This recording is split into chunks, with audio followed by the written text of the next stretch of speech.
Hello, everybody. Today I thought we'd take a trip down memory lane and take a look at some old swing of Walter Hagen.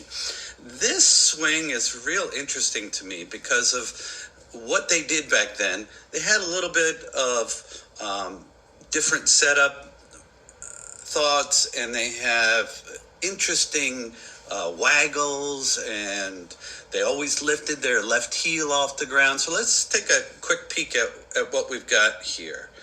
Right off the bat, as you can see, Walter Hagen has got a real wide stance. The right foot seems to be extended out a little bit. This then creates more of a loading point for his right leg. His arms seem to be a little too far apart. They're kind of lackadaisical. And then as he continues in his setup routine, what you're going to see is his waggle. And what we see about his waggle is, which was typical back then, even in Hogan's time. Hogan used to talk about the waggle going with that left hand ahead of the ball and the right hand up. So it's something that they did quite often back then. Now, let's get into the swing itself. As you can see, Walter is going to get all ready and slide back just ever so slightly, but he does rotate around his head very well. He picks up that left heel off the ground, like I said before, and looks like only the left toe is on the ground. But as you can see, he didn't slide back. He really turned back with that right hip and left hip. All right. He still maintains that angle of attack, or the angle of the weight against the inside of the right foot. Very well done. At this point, he is at the top of his swing. He's got a huge wrist cock and then fires on the way down. Of course, the lower body starts to fire. The left heel goes back down on the ground. His hips have slid considerably forward. All right.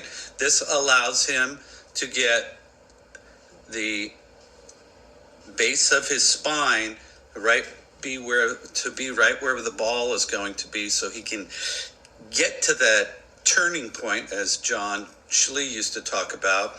And once he gets to that turning point, he can just continue to let the lower body come to its point of ending. Because remember, if you're going to slide your hips, it's going to be hard to slide and continue to turn at the same time. So you're going to slide, come to a complete stop, then the upper body is going to come and it's going to fire right through impact and take over right at impact. And now, as you can see, it's pulling his head around. This is typical of when we give up control from the lower body and give it to the upper body. Another great player from yesteryear is Harry Vardon.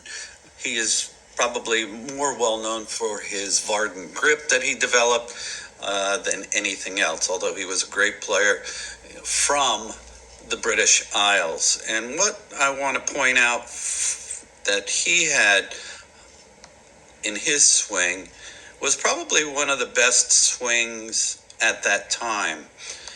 And what we're going to do is we're going to see that he starts his swing setup by waggling over the ball. Typically back then, a lot of people had the waggle where the left hand went slightly ahead of the ball, right hand up, then sets the club down behind the ball.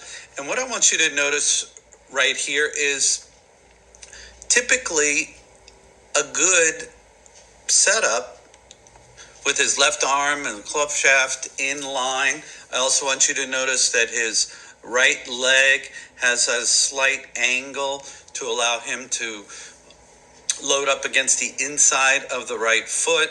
He does have the ball centered right off the left ear. A lot of good stuff here. A lot of good stuff. And the only thing that concerns me a little is his arms. Arms are, to me, are a little too far apart. Back then, they didn't really emphasize the arms. They wanted to be comfortable when they were swinging. So let's move on to see what happens in his swing. The first thing he does is, as you can see, is to move his hands slightly back. This movement starts his swing, and the club head is still on the ground. He allows that to then turn back with the arms and the shoulders. The hands start to catch up and the wrists start to cock.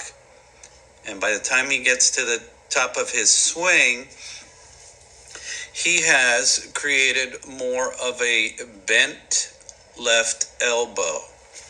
All right?